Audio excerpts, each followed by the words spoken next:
Assalamualaikum warahmatullahi wabarakatuh. Yang terhormat Ibu Subadriah SEMSI selaku dosen mata kuliah analisis laporan keuangan dan teman-teman yang saya banggakan. Sebelumnya perkenalkan, nama saya Sally Julfa Romania dan teman saya yaitu I'anatul Khairiyah. Di sini kami akan membahas materi tentang analisis kredit.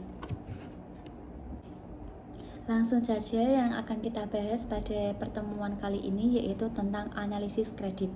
Apa itu analisis kredit? Analisis kredit adalah suatu kegiatan pemeriksaan, penelitian, dan analisa terhadap kelengkapan dan kelayakan suatu berkas surat data permohonan kredit. Analisis ini dilakukan dengan upaya untuk menghindar resiko kredit yang disebabkan oleh ketidakmampuan debitur dalam membayar pinjaman. Artinya yaitu setiap permohonan kredit harus melewati tahap penilaian dan analisis mendalam. Dalam analisis kredit ini terdapat tujuannya yaitu menilai suatu permintaan kredit baru atau tambahan yang diajukan kepada bank. Dengan demikian, analisis kredit berperan sebagai jaringan pertama untuk menangkal munculnya kredit bermasalah. Fungsi analisis kredit sebagai dasar bagi bank dalam menentukan tingkat suku bunga kredit dan jaminan yang diisyaratkan untuk dipenuhi nasabah. Yang selanjutnya yaitu sarana untuk pengendalian resiko yang akan dihadapi bank. Yang ketiga yaitu sarana kredit dan sarana untuk struktur jumlah kredit, jangka waktu kredit, sifat kredit, tujuan kredit, dan lainnya. Yang keempat yaitu sebagai bahan pertimbangan pemimpin atau direksi bank dalam proses pengembalian keputusan. Dan yang kelima yaitu sebagai alat informasi yang dibutuhkan untuk evaluasi kredit. Yang selanjutnya yaitu dalam analisis kredit ada aspek yang harus dipertimbangkan dalam mengambil kredit. Yang pertama yaitu ada karakter, yaitu penilaian dalam analisis kredit. Yang dimaksud ini adalah kepribadian nasabah, baik dalam kehidupan pribadi maupun dalam lingkungan kerja dan bisnisnya. Yang kedua yaitu capacity. Yang dimaksud dalam capacity ini adalah calon debitur sangat penting dalam menentukan kemampuannya dalam melunasi tanggung jawab pada perusahaan. Yang ketiga yaitu ada kapital. Mengingat pendapatan dan pengeluaran bulanan masih kurang stabil, diperlukan modal yang cukup dan nasabah harus memiliki dana untuk menutupi periode atau bulanan minimal. Maka dalam hal ini, layanan kredit dapat menjadi salah satu solusi dalam mengatasi permasalahan tersebut. Yang keempat yaitu kolateral. Kolateral adalah produk atau barang yang dijadikan jaminan oleh nasabah atas kredit yang diterimanya. Jaminan harus dievaluasi oleh pemberi pinjaman untuk menentukan tingkat resiko kewajiban keuangan nasabah kepada debitur. Yang kelima yaitu condition, yaitu kondisi ekonomi calon kreditur. Penilaian ini dapat terkait dengan apabila sedang terjadi masalah politik, sosial, ekonomi, budaya, dan lainnya yang dapat berdampak pada situasi ekonomi calon debitur. Yang selanjutnya yaitu adalah permohonan kredit.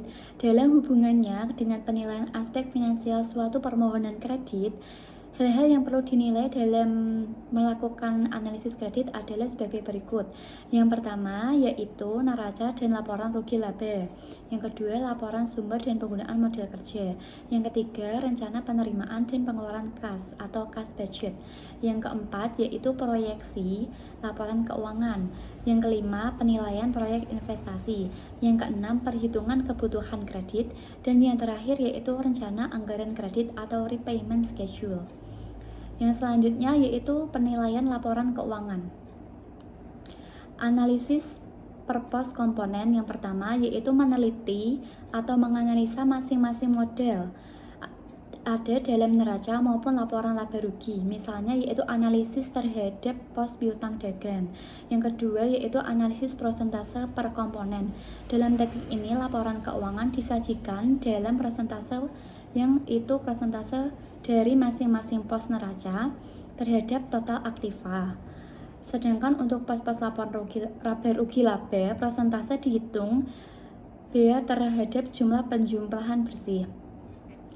Yang ketiga yaitu analisis perbandingan atau analisis naik turun. Dalam analisa ini kita mengadakan perbandingan pos-pos dalam neraca dan laporan laba dari suatu periode dengan periode yang lainnya. secara berurutan. Dan yang terakhir yaitu analisis ratio. Ratio menggambarkan perimbangan antara suatu pos dengan pos yang lain, baik yang tercantum dalam neraca maupun laporan laba rugi untuk mengetahui posisi keuangan nasabah atau calon peminjam kredit. Yang selanjutnya yaitu adalah perhitungan kebutuhan kredit. Yang pertama, nilai jaminan, artinya jaminan yang diberikan nasabah untuk memperoleh kredit, misalnya jaminan berupa tanah dan rumah yang ditunjukkan dari sertifikat tanah tersebut. Yang kedua yaitu penghasilan nasabah atau gaji. Khusus bagi para karyawan yang mengajukan kredit yang diberikan dinilai dari angsuran yang menjadi beban nasabah. Yang ketiga yaitu jumlah biaya yang dikeluarkan nasabah untuk pembiayaan usahanya tersebut juga dapat menentukan yang akan dibiayai oleh nasabah yang dari bank. Yang keempat yaitu studi kelayakan, artinya bank terlebih dahulu menilai yang dibutuhkan sesuai dengan kelayakan usahanya. Yang kelima yaitu analisis rasio, yaitu persetujuan jumlah kredit yang diputuskan dengan mempertimbangkan berdasarkan dengan rasio keuangan nasabah yang terlihat dari laporan keuangan atau neraca dan laporan laba rugi yang diajukan. Yang selanjutnya akan disampaikan oleh teman saya yaitu Mbak Ianatul Khairiyah. Menurut Kemendikbud Wijaya, aspek-aspek yang perlu dinilai dalam pemberian kredit ada 7. Yang pertama, aspek hukum. Yang kedua, aspek pasar dan pemasaran. Yang ketiga, aspek keuangan. Yang keempat, aspek operasi dan teknis. Yang kelima, aspek manajemen. Yang keenam, aspek ekonomi dan sosial. Dan yang ketujuh, aspek analisis dampak lingkungan atau AMDAL. Yang pertama, aspek hukum. Aspek hukum merupakan aspek untuk menilai pemenuhan ketentuan-ketentuan legalitas oleh perusahaan yang meliputi antara lain, misalnya kelengkapan dokumen perusahaan yaitu anggaran dasar atau akte pendirian yang telah disahkan, legalitas usaha yaitu izin usaha, legalitas barang-barang, jaminan dan sebagainya. Dan yang kedua, aspek pasar dan pemasaran. Aspek untuk menilai prospek usaha nasabah sekarang dan dana mana yang akan datang. Yang ketiga, aspek keuangan. Aspek untuk menilai kemampuan calon nasabah dalam membiayai dan mengelola usaha. Berdasarkan aspek ini, akan tergambar berapa besar biaya dan pendapatan yang akan dikeluarkan dan diperolehnya. Aspek operasi dan teknis. Aspek ini menilai tata letak keuangan, lokasi usaha, dan kapasitas produksi suatu usaha yang tercermin dari sarana dan prasarana yang dimiliki. Yang kelima, aspek manajemen. Aspek ini untuk dinilai sumber daya manusia yang dimiliki oleh suatu perusahaan baik dari segi kuantitas maupun segi kualitas. Yang keenam, aspek ekonomi dan sosial. Aspek ini menilai dampak ekonomi dan sosial yang ditimbulkan dengan adanya suatu usaha terutama terhadap masyarakat. Dan yang terakhir adalah aspek analis dampak lingkungan atau AMDAL. Aspek ini yang menilai dampak lingkungan yang akan timbul dengan adanya suatu usaha baik terhadap lingkungan air, darat, dan udara. Contohnya, tanah atau darat menjadi gersang, air menjadi limbah, berbau busuk, berubah warna atau rasa, dan udara diakibatkan oleh polusi yang dihasilkan oleh pabrik. Selanjutnya adalah prosedur pemberian kredit. Sebelum debitur memperoleh kredit terlebih dahulu harus melalui tahapan-tahapan penilaian mulai dari pengajuan proposal kredit dan dokumen-dokumen yang diperlukan pemeriksaan keaslian dokumen, analisis kredit sampai dengan kredit dikabulkan. Tahapan-tahapan dalam memberikan kredit ini kita kenal dengan proses pemberian kredit. Tujuan prosedur pemberian kredit adalah untuk memastikan kelayakan suatu kredit diterima atau ditolak dan menemukan kelayakan suatu kredit, maka dalam setiap tahap selalu dilakukan penilaian yang mendalam. Adapun prosedur pemberian kredit adalah sebagai berikut. Yang pertama, pengajuan proposal. Yang kedua, penyelidikan berkas pinjaman. Yang ketiga, penilaian kelayakan kredit. Yang keempat, wawancara pertama. Yang kelima, peninjauan ke lokasi. Yang keenam, wawancara kedua. Ketujuh, keputusan kredit. Kedelapan, penandatanganan akad kredit atau perjanjian lainnya. Dan yang terakhir, realisasi kredit. Prosedur pemberian kredit yang dilakukan oleh pihak bank adalah Yang pertama, mengajukan permintaan kredit, termasuk dalam wawancara antara petugas bank dengan calon nasabah. Yang kedua, perbaikan berkas jika mungkin ada kekurangan-kekurangan pada saat setelah dilakukan on the spot di lapangan. Yang ketiga, pemutusan kredit, ialah menemukan apakah kredit diterima atau ditolak. Dan yang terakhir adalah setelah kredit disetujui, maka nasabah menandatangani perjanjian kredit. Yang selanjutnya, pengendalian intern. Pengadilan intern berdasarkan Ikatan Akuntansi Indonesia atau IAI mendefinisikan pengendalian intern adalah sebagai suatu proses yang dijalankan oleh Dewan Komisaris, manajemen, dan personal lain entitas dan didesain untuk memberikan keyakinan memadai tentang pencapaian 3 golongan tujuan sebagai berikut. Yang pertama, keandalan pelaporan keuangan, dan yang kedua efektivitas dan efisiensi operasi, dan yang ketiga kepatuhan terhadap hukum dan peraturan yang berlaku. Sedangkan menurut Mulyadi, sistem pengendalian intern meliputi struktur organisasi, metode, dan ukuran-ukuran yang dikoordinasikan untuk menjaga kekayaan organisasi, mengecek ketelitian dan keandalan data akuntansi, mendorong efisiensi, dan mendorong dipatuhnya kebijakan manajemen. Menurut tujuannya, sistem pengendalian intern tersebut dapat dibagi menjadi 2 macam, yakni yang pertama, pengendalian intern akuntansi, yaitu merupakan bagian dari sistem pengendalian intern, meliputi struktur organisasi, metode, dan ukuran-ukuran yang dikoordinasikan, terutama menjaga kekayaan organisasi dan mengecek ketelitian dan keandalan data akuntansi. Yang kedua, pengendalian administratif, yaitu merupakan bagian sistem yang meliputi struktur organisasi, metode, dan ukuran-ukuran yang dikoordinasikan terutama untuk mendorong efisiensi dan dipatuhinya kebijakan manajemen. Unsur-unsur pengendalian intern. Unsur-unsur pokok sistem pengendalian intern adalah yang pertama, struktur organisasi yang memisahkan tanggung jawab fungsional secara tegas. Struktur organisasi merupakan rangka atau framework pembagian tanggung jawab fungsional kepada unit-unit organisasi yang dibentuk untuk melaksanakan kegiatan-kegiatan pokok perusahaan. Dalam praktik, di dalam perusahaan harus dipisahkan tanggung jawab fungsional karyawan.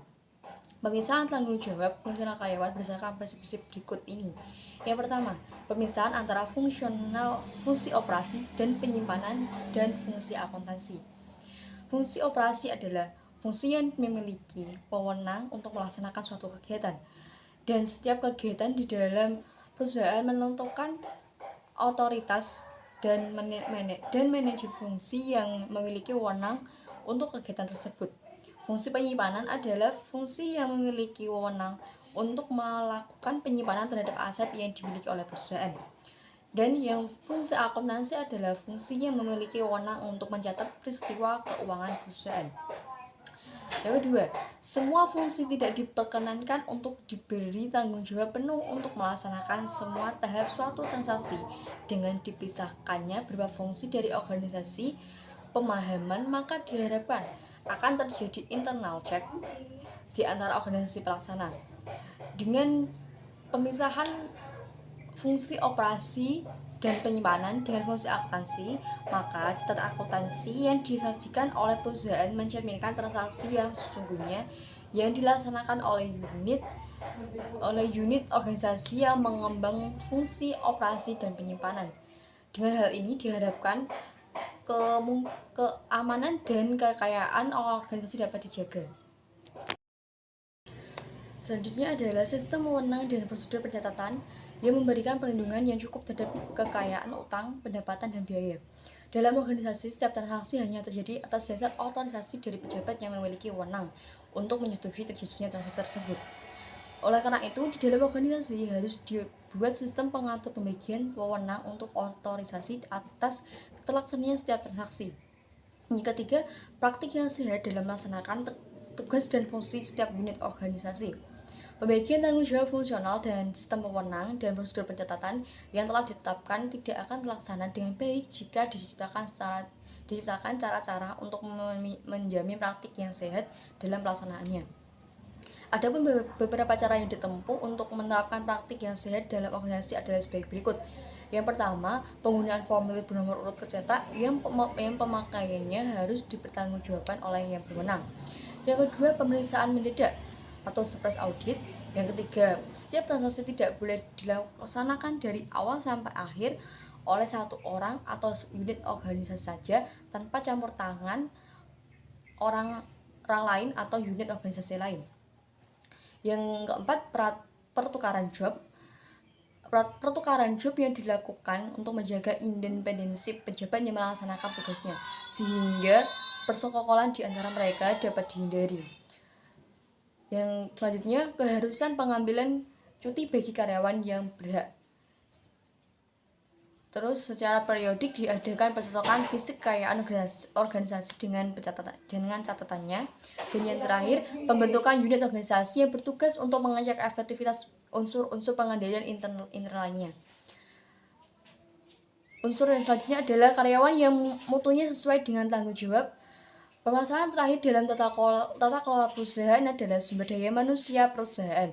Karena bagaimanapun baiknya struktur organisasi, sistem otorisasi, prosedur pencatatan, dan berbagai cara untuk memotong praktik yang sangat tergantung pada manusia yang menjalankan fungsi tersebut. Jika perusahaan memiliki karyawan yang jujur dan kompeten, maka unsur pengendalian intern dapat dikurangi sampai batas yang minimal dan perusahaan tetap mampu menghasilkan pertanggungjawaban operasi dengan dapat diandalkan. Untuk mendapatkan karyawan yang tepat, perusahaan dapat melaksanakan berbagai cara sebagai berikut. Yang pertama, seleksi calon karyawan berdasarkan persyaratan yang dituntut oleh pekerjaan tersebut. Yang kedua, pengembangan pendidikan karyawan selama menjadi karyawan perusahaan sesuai dengan tuntutan perkembangan pekerjaan. Sekian presentasi dari kelompok kami. Jika ada kesalahan yang disengaja maupun tidak disengaja, mohon dimaafkan. Dan untuk teman-teman yang ingin ditanyakan, silakan. Kami batasi dengan 3 penanya. Sekian, terima kasih. Wassalamualaikum warahmatullahi wabarakatuh.